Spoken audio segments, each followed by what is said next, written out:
Extreme weather is sweeping over several parts of Africa. Crops are struggling to survive in Zambia. More than 1 million hectares of maize have been destroyed by the worst drought to hit Zambia in decades.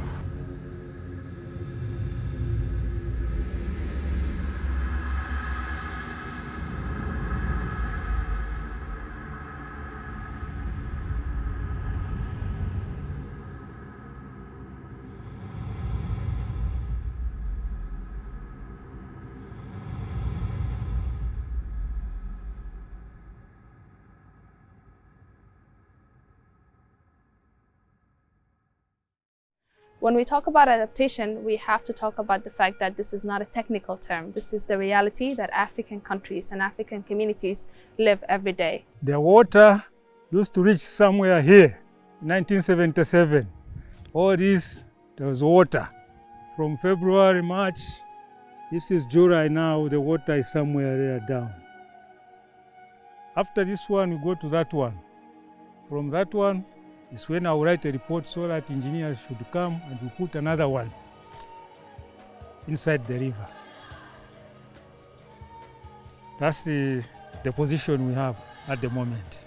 Africa has historically emitted the least amount of emissions, but it's now suffering the most. Communities, farmers are losing their crops, their land is not yielding the same.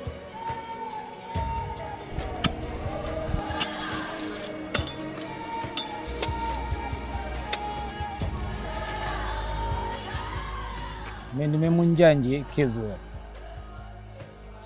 ndiri mulimi omuno chividomya simani so ndiri mulimi wa indu isiene mapoga beans sunflower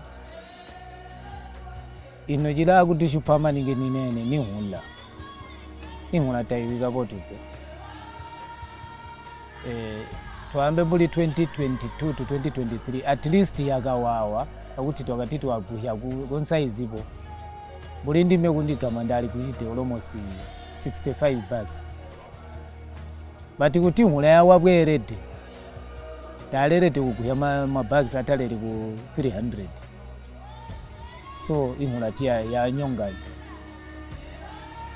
maganze gakwale yakuti ngo ali magwinda wawo inohula ali problem uhula maningi so yakuti ola kukhala mutukhala kuli kupenga maningi yatawahula amenda tago jakulya ja ng'ombe tajiko jakulya wesu tu bantu tajiko.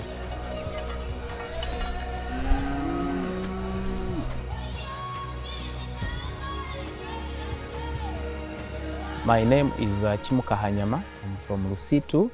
I am a farmer, but professionally I'm also a teacher. Previously, we have been doing very fine as far as farming is concerned, but this year the rains haven't been enough, so sourcing water has been a problem, and so we depend largely on mechanical irrigation, where you have to get water from the river, which has unfortunately dried.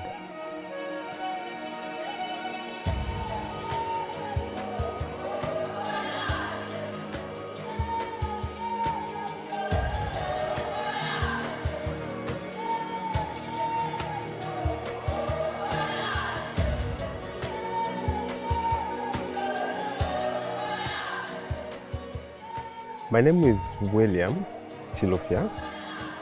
I'm from Kafiwe in Zambia.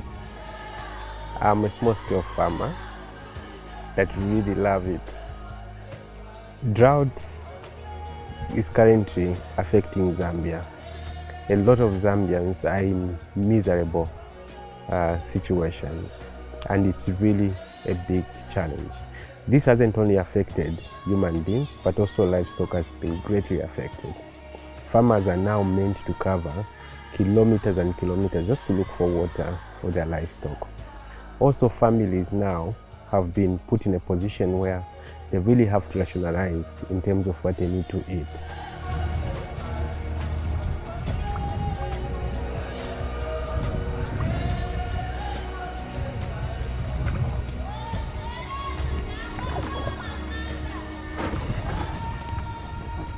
This is the Kafiwe River. The river is shrinking. in the past, yes, it had a lot of fish, but this time the fish is becoming down. Reason, last year we experienced the drought, so there was not enough water. When water levels come down, so the fish does not found in the glass. You know, when the water has gone high, it means the fish has proper places to stay. They hide in the glass. Ine zina langa ndine Mary Dimba Mwemba, ninkala kuno kulukolongo Ukafie district. Last year tinalima at least olo drought inankalako but tinakololako pang'ono. Manje this year kuli biletu. This drought has been widespread. It has affected 84 districts out of 116 districts. There's water shortage out there, or reduced water availability. There's reduced crop production in the country, particularly on maize, our staple food crop.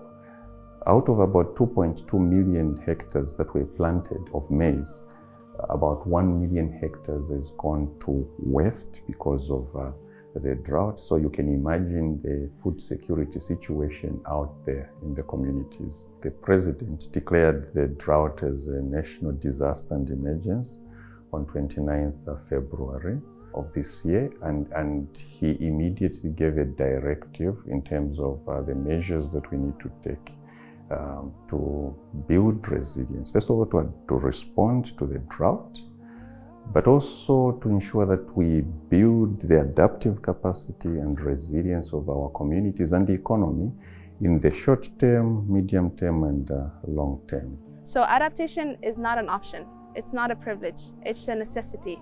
And Africa has to adapt to this new reality, but it has to be supported to adapt to this reality. So this year, in November, in Baku, Azerbaijan, the world is coming to agree on a new climate finance. We call it in technical terms the NCQG, the new collective quantified goal for climate finance. We have to agree on a goal that first reflects the true needs of Africa and the vulnerable communities. Zambia, we have already put in place a national adaptation plan. And by the way, we only became the 16th African country to put in place a national adaptation, which is a record that we are proud of as a country. And then in our national adaptation plan, what we have done is that we have identified 9 sectors that are vulnerable to the impacts of climate change. And beyond just the identification of the sectors, we have also put in place strategies or measures on how to address those vulnerabilities and risks in those sectors. And then the other thing is that to implement the National Adaptation Plan, we require financing. The Zambia we know today is a different Zambia than it was some 20 years ago, where certain things were as programmed. So we need to update ourselves with information, and we shouldn't always rely on people bringing this information to us as farmers, but we also have to go out and begin to read and search for this particular information. Also, pay attention to those that publish or talk about agriculture issues that we think could benefit us as farmers, so that we improve on the level of adapting to this current situation that we're living in today. But as well, an appeal to the government that they could also help farmers by ensuring that there is effective research and development when it comes to these drought resistant crops, and that information is also circulated to the farmers and clearly labeled that this and that crop is good for you during this kind of season or during this kind of weather pattern.